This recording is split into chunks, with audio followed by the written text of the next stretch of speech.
कभी शरीर में साबुन, तेल, सांसारिक वस्तुएं इनका प्रयोग मत करो। वैसे प्राय नहीं करते, मत प्रयोग करो। कह रहे कि अमृज वपु, ये साबुन लगा लगा करके इसके चमड़ी को चिकनी करके क्या तुम्हें संसार को दिखाना है? किसके? साबुन घोर रजोगुणी वस्तु है, शरीर में नहीं कभी लगाना। अगर कभी जटा आदि की बात आती है धोने की, तो सात्विक वस्तुएं आती है, रीठा आदि ऐसी घोर के डाल लो, जल डाल लो, उचित साफ हो जाती है। तेल का कभी प्रयोग ना हो तो कभी जू नहीं पड़ सकते, ध्यान रखना। कभी जटा में कोई कीड़ा नहीं पड़ सकता यदि आपने तेल का प्रयोग नहीं। किस बात का तेल का प्रयोग करना है? क्यों? चमड़ी चिकनी करनी है।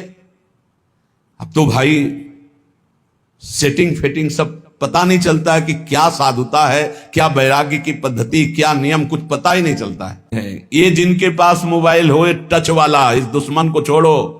सत्संग के बहाने कुसंग नहीं, सत्संग सुनने के लिए और यंत्र रखो। अभी हमको किसी ने दिखाया था कि 700 घंटे सत्संग सुन सकते हो इतनी बड़ी चिप में, वो लगाओ, वो सत्संग सुनो। मत रखो ये टच वाला मोबाइल। ये पैसा इकट्ठा करने के लिए, पेट भरने के लिए, आराम व्यवस्था के लिए नहीं। मरना है यार, क्या आराम? मरना है, क्या सजाओगे इस शरीर को? चिता में रख करके इसे लकड़ी की तरह जला दिया जाएगा। बिल्कुल बिल्कुल सावधान। ये सत्संग केवल भगवत प्राप्ति के लिए, केवल भगवत प्राप्ति।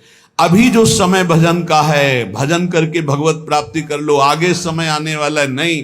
ये खेल कूद में मत समय नष्ट करो। ये जीवन केवल ड्रामा है, केवल नाटक है। ये कुछ दिन के लिए मिला है, कुछ दिन के लिए। अगर इसमें भगवत प्राप्ति नहीं कर पाए तो किसी योनि में नहीं कर पाओगे, और अभी नहीं कर पाए तो अब ये तो समझ लो 4,32,000 वर्ष का कलयुग है, अभी 5,000 वर्ष है, आगे कर ही नहीं पाओगे। क्यों? ऐसा खान पान, ऐसा व्यवहार, ऐसी सच्ची कह रहे हैं सत्य मार्ग किन्हीं किन्हीं के दिमाग में है, नहीं सब गायब होता चला जा रहा है। भगवत तत्व की तरफ से तो बिल्कुल उदासीनता होती चली जा रही।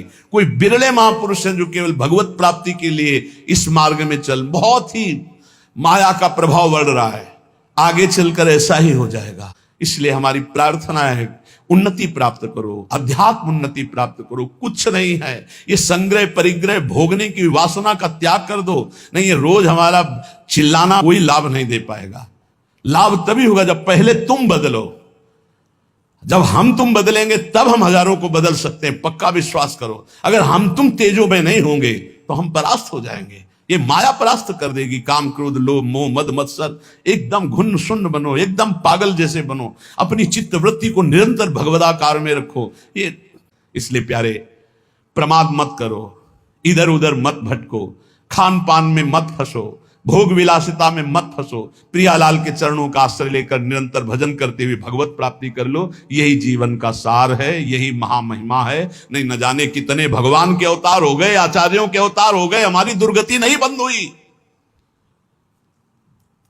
हमारी दुर्गति नहीं बंद हुई। आज भी कितने भगवत प्राप्त महात्मा है, हमारी दुर्गति नहीं बंद हुई। तो हमको भजन करना पड़ेगा, हमको अपने आचरण सुधारने पड़ेंगे, हमको भगवत चिंतन के द्वारा अपना दुख मिटाना पड़ेगा। किसी के आशीर्वाद से लौकिक भोग मिल सकते हैं, भगवान नहीं।